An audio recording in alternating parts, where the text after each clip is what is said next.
to Before You Tank, thriving in an industry that sucks. We say it sucks because 98% will fail. Our mission is to make sure you don't. Welcome to our show today. We are going to talk about licensing. Licensing is my baby. I've been doing this 30 some years, and I think there are some really important things that we need to cover today. We're going to do with you guys.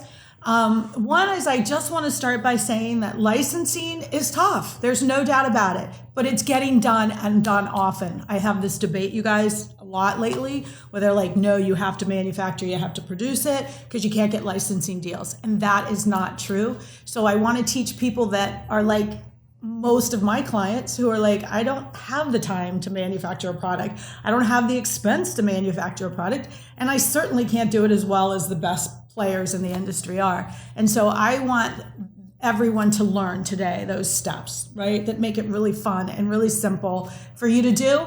And the cool part is, you guys, in this world today, nobody wants to do anything by phone anymore. They all do it by email. So you can't be scared.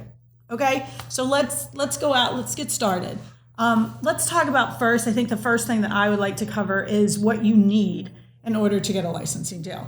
Yeah, and even before that, I mean, I'm not sure how many of our listeners are even familiar with like the difference, right, between licensing. So it'd be good to talk about that high level, like sure. What is it versus, everybody knows about building a product because it's been so romanticized, but what about the licensing for those who maybe never really know how you do it and what it is? Well, and that's so funny too, because it is kind of romanticized and it is far from romantic. Sorry. Okay, so the cool part about licensing is for a definition of licensing is where you patent and protect your ideal, and then you sell that to a company who then pays you a royalty, and we like to get a down payment. So you take a down payment and a royalty. Awesome. We like to have your contract structured where in that you will get X amount of minimums per year guaranteed. And you also get a marketing budget. So that way this company is going to push your product, which I think is really important when you're doing a deal. The cool part about that as well is that if they are not living up to their commitment, you can pull it back. So that's huge. Which is really huge. And I've had, and you guys know the product, it's Piddle Paddle, which is the product that your doggy pees on in your apartment. She licensed that product with a guaranteed minimum. She took her 2 years of minimums, took it back and started her own company. And now it's one of the biggest selling products in kids in dog industry. It's so important to have that too, because I've actually had clients where they had licensed a product, but they did not have that in there. And their person, who was supposed to be a sales rep, basically in this case, didn't do what they said they were going to do. And they were stuck for 2 years while they waited for the industry to just, catch up with them, basically. And that was painful. Oh, that's so painful. The other thing that I really like is I try to get a down payment because it usually takes, you guys, it takes about 18 months to 2 years for a company to actually get it to market. And so you want to be compensated for that downtime. So I really like that. Katie, tell us, for me, when you go to license, the most important thing that you have to license, you guys, is really your patent. It's, even though you have this great ideal, if it's not protected, it's really hard. At least I have not been able to get a deal. Now, I will say the toy industry is more open to that. But other than that, it's about your patent. So give us a little bit about security on that. Absolutely. So, and in some cases, you can't necessarily get a patent. So in some cases, you might have to get a trademark, which also works for intellectual property for a licensing deal.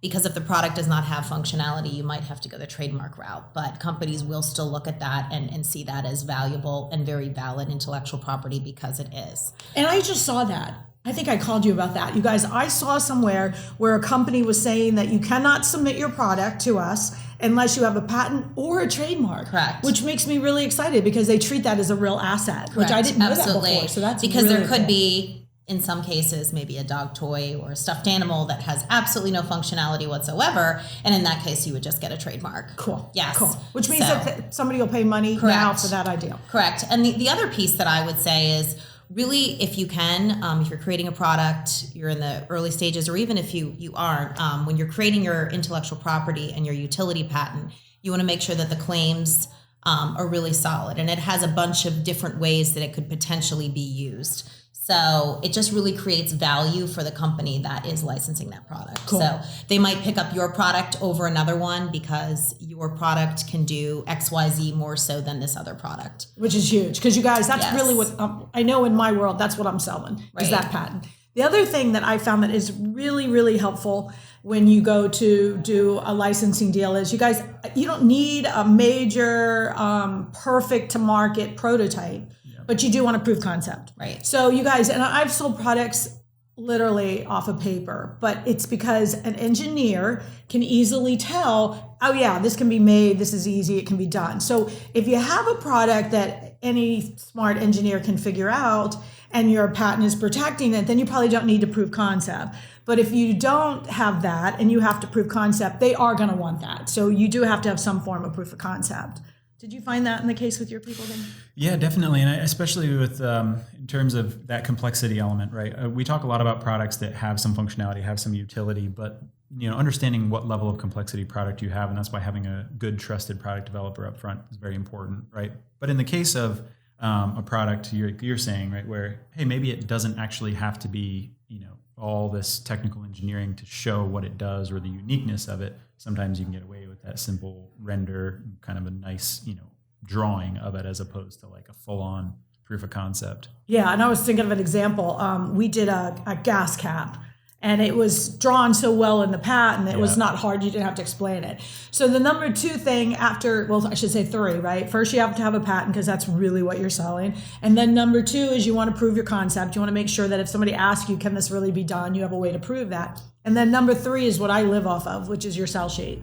And so I like having a sell sheet as early in the game as possible because why keep spending money? If I can get that out there with my sell sheet, then I'm good. And dig into that a little bit because I think people get maybe confused about the term sell sheet. We probably all something a little different comes to mind, but in your mind, what are like some of the key elements that should be on there? How professional does it need to be? What does that look like? And I love that you say that because I'll get people that will have a website and their videos, and they'll spend all of this money making this incredible presentation.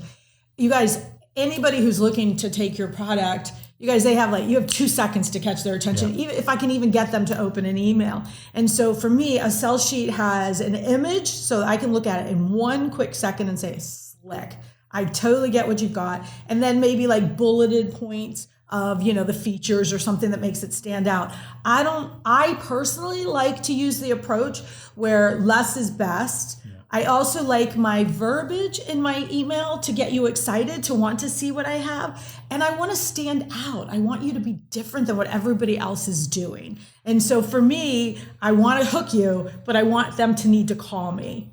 I think that's really important, especially for this licensing discussion versus a lot of people are familiar with, I'm going to develop a product, I'm going to sell it online, right? And so they know all of these typical assets. Oh, I'm going to create a video of how it works. I'm going to, do all this beautiful website and all the rest, which is important if you're building and selling products, right? But if you are licensing, it's totally different. And really, you should take all that time to really have a solid patent and a solid sell sheet to get that conversation started and then figure out from buyer feedback.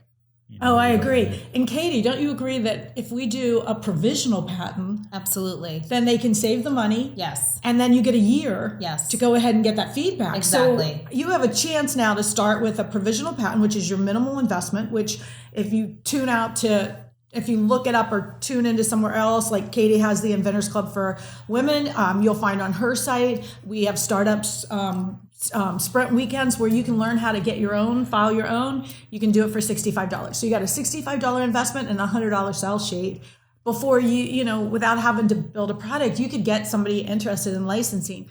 And what I love about that is I am finding that companies will take that provisional, they'll license it from you, and they'll pay for the balance to convert it. Because you guys, in a year, you have to convert it to a utility patent. Correct. Yeah. And that way they'll cover that expense. So you guys, licensing is awesome because you have very little up front and your reward can be huge. Like my deal, I got $4.1 million with a $31 million back royalty structure. So I really love that. So do you guys mind if we talk about, you guys, obviously you can tell this is a big subject for me, but I really love the subject.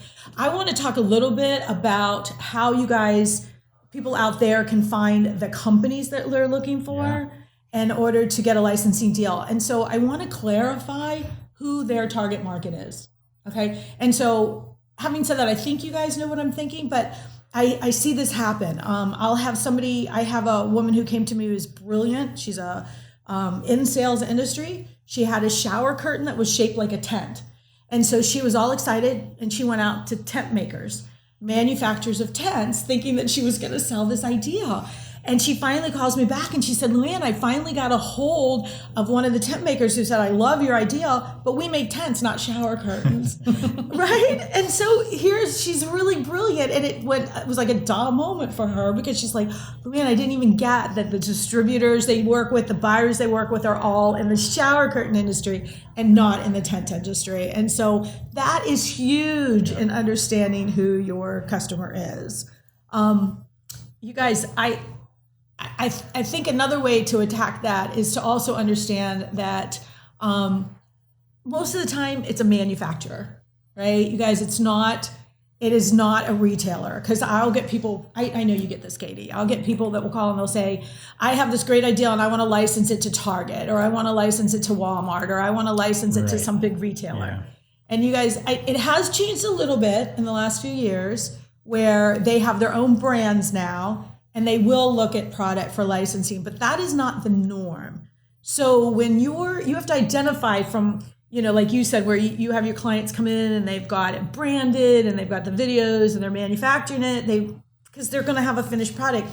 You guys, you have to let go of your baby. When you license it, you got to let that thing go, and they're going to brand it under their identity. They're going to come up with their own great name for it. So all you want to do is get them fired up and excited to purchase. So you want to go after more of the manufacturers than you really do on retailers. Yeah. Do you agree? Absolutely. When you're coaching your clients, what do you tell them about licensing? First and foremost, I want to make sure that they have at least a provisional patent on file. And I want them to find their target markets for sure, just like you explained. And if they can get the company that's going to be licensing it out to pay for the utility, that's the most ideal situation. Cool.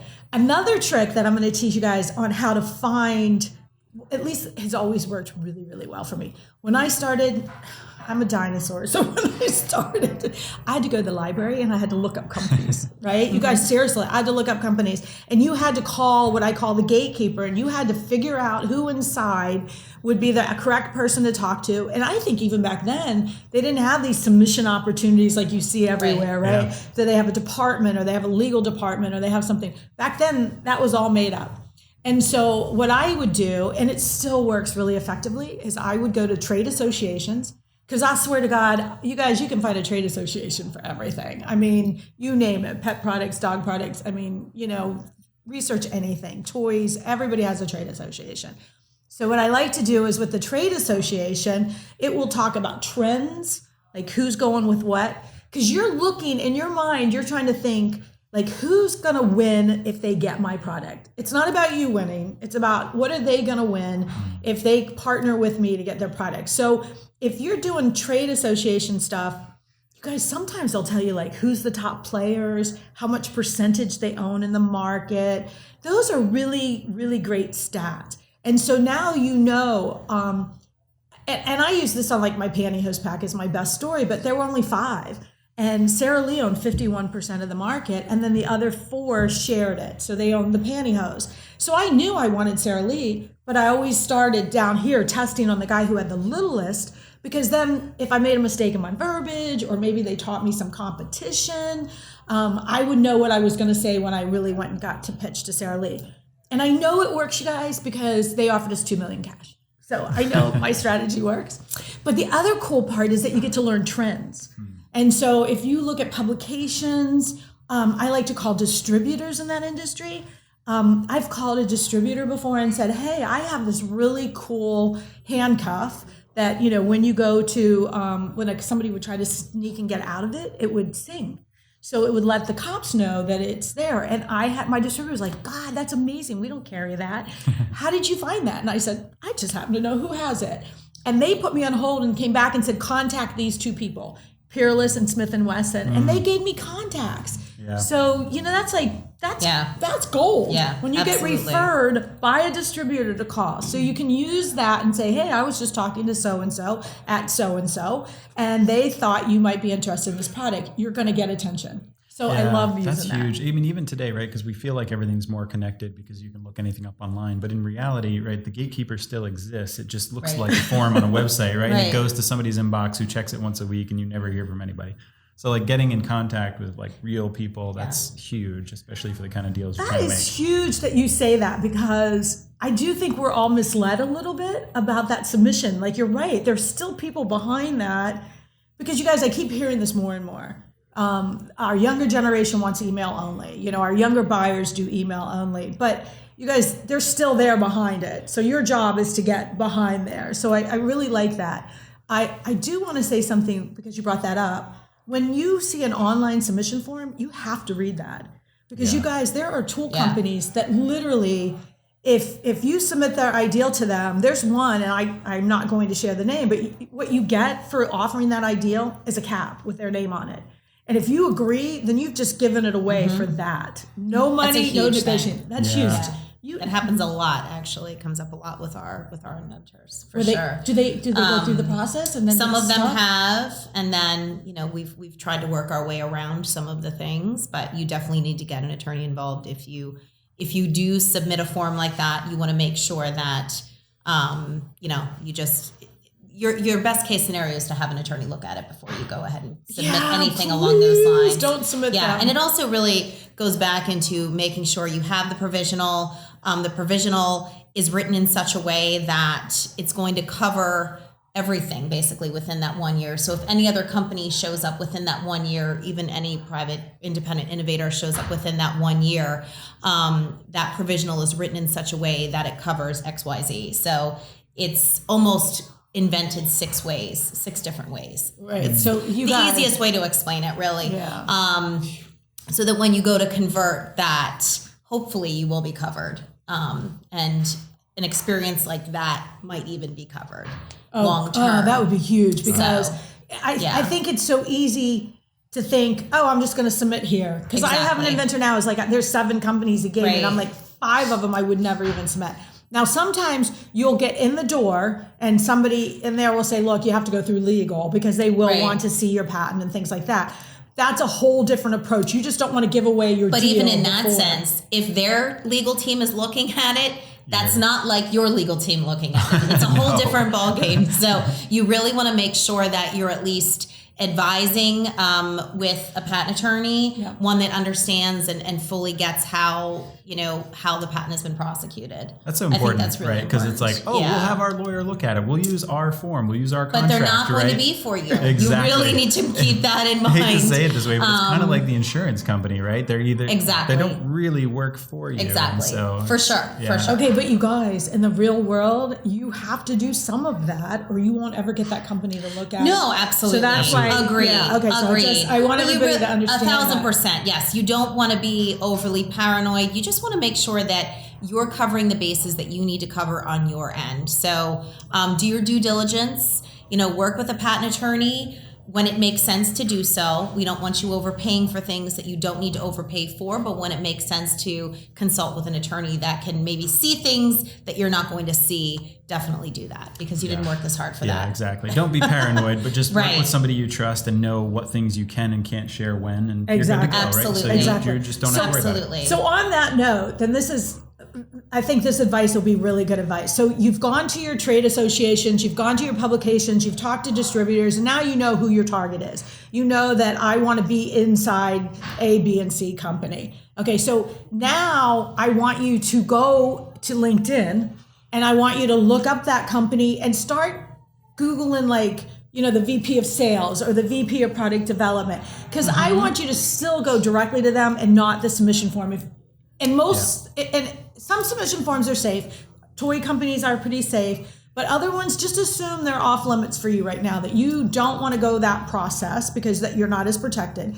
You'll go direct. And then if you're going direct and that guy's talking to you about it and they're asking to see your patent, now you're a little safer because now you're in a negotiation. We like your idea. Then, like you said, you've got your attorney to protect them. So I want to talk about this process a lot because how you find who you want. I have found it, and I know I joke about this. Some people sing, some people dance, but for some reason people talk to me. and so that's like kind of my little gift. So what I have learned is and we may have brought this up before, but everybody gets all excited. Well, my friend knows the CEO of this company, or my friend knows the vice president. I say pass. Yes. Don't you agree? You have the same thing? Because Absolutely. their job is to say no and not spend money, only make profit. And you guys, to take a product to market is what, 250,000 up? Sometimes just in marketing budget can be 250,000. So last person you want to tell you anything is the vice president or the CEO to look at it, because he's going to put no weight. No offense, CEOs, we love you. But the people like your salespeople are the ones that I really love. I love the sale guy because you guys, and when you're linking in, there could be 10 for that same company. You don't know. Hit everybody. Like I don't pay for the upscale LinkedIn because I'm cheap. And so I feel like if I just hit you, invite you, and you come back, then to me it's like a warm sale. You're coming back because you want to talk to me and you want to get to know me. Because otherwise, you guys messaging everybody just, I think, slows down the process for all of us. Yeah, it can. And so I like that. So I like to hit anybody in sales. I like to hit the VPs of product development because those guys obviously look. So there's good and bad to that. The VP of sales, if he likes your product, he immediately will take it over to product development to see if it's doable. And he'll be fired up because they always see things 10 times better or 10 times worse. But they do. Salespeople tend to overinflate. And that's the guy who's got to sell the CEO or the president. But also, you guys, sometimes you get stuck, right? And you're like, you've told your clients, I know you have, you told your clients, like, go after LinkedIn and try to find somebody. You guys, I've gone to the HR department before. So seriously, do you remember when I think it was Sharper Image or Brookstone, one of those companies was going to go under, and I had a great idea to save them. Thought I was going to save the world, and I could not get to anybody. And I went to the HR department and I told them that I think I have a strategy that would save their company. They got me on a call with all the top heads. Like immediately, because nobody wants to lose their job. So HR was hugely effective. I was able to pitch my idea, which they did not think was fabulous, but I did. And but we got there. So what I'm saying is that anybody who's in on the inside can get you to where you need to go. And I think it's also about looking at things differently, right? Looking at different angles, like you just said about the Sharper Image, going for the angle of, I'm going to save your company, so I want to get the call. I want to get in front of that person. I think that's a really big deal. Yeah. Well, and I noticed, like you guys, and I think we forget this. I don't know if we still talk about it very much anymore, but Walmart still has a policy in place that the general manager at any location can decide to test your product, which is really freaking cool because everybody can walk in the door and talk to a cashier there and say, can I see your manager? You get to your manager, you explain it, and he can tell you what's offered by Walmart. But that's still a really cool program that anybody can try. Absolutely. And so you don't have to feel intimidated or uncomfortable asking. And that's why I said, I look for young people in the company because they're going to be on my LinkedIn page, right? So if I'm inviting people, I try to invite, because I can tell you, I know it sounds horrible, but I can truly look at it and go, this person's never checking their LinkedIn. This guy's never checking their LinkedIn. Either because they're too busy Actually, or they're that's not. a good point, right? Their LinkedIn is great because it gives you a lot of tools. There's advanced search filters, right? So you can kind of filter out by location or filter out by person. You can also see typically others' activity, right? If their profile is pretty open, right? So you can go in and look and say, oh, this person hasn't posted in 6 months, right? They're probably never checking their messages. Or somebody who's paying for the subscription, it shows you, right? It says, oh, this is LinkedIn Premium. Yeah. So you can go and be like, well, they're paying for it. They're probably here regularly. They're posting regularly. They're commenting. Those are great because they're very active. And all the way back to your point of like building that internal advocacy.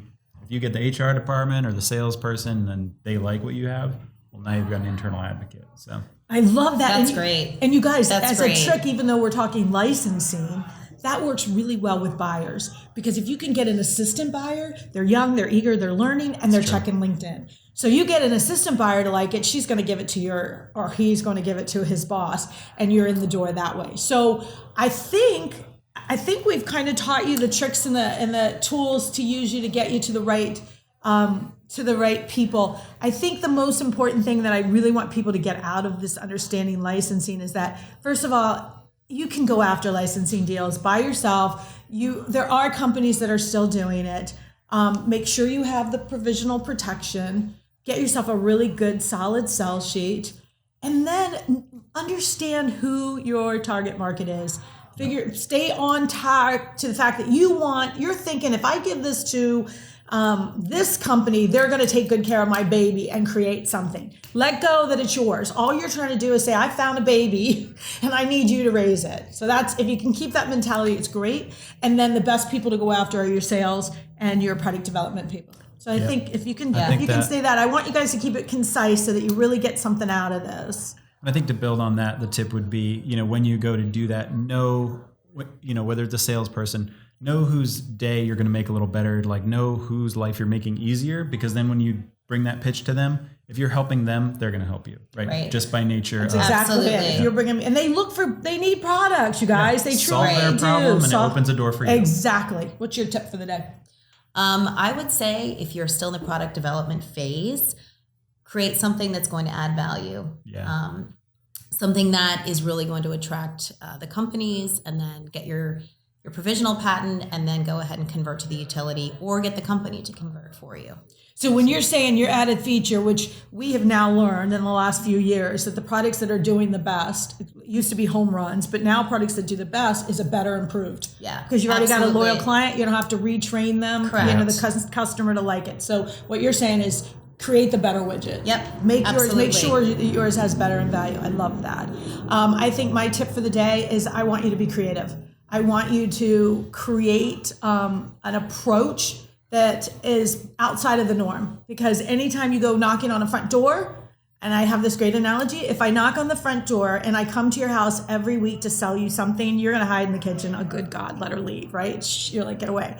But if I go to the back door and like a friend, I would come to your back door and say, look, I'm selling chocolates and you've always been effective in helping me sell chocolates or something, and we can sit down and have a conversation. I'm not attacking you. Then you and I can have a really cool conversation, and you're like, look, I'll look out for your kid if you'll look out for mine. I'll buy chocolates this time, you buy chocolates next time, which wraps up to what you're trying to say, which is I'm here to solve a problem for that person. I hope that analogy came over right. I think that was great. But that's kind of what I'm saying, is that so we're not just barging the door down with everybody out front selling. Right. So that's it for today, you guys, and we hope you'll tune back in next week. Thanks.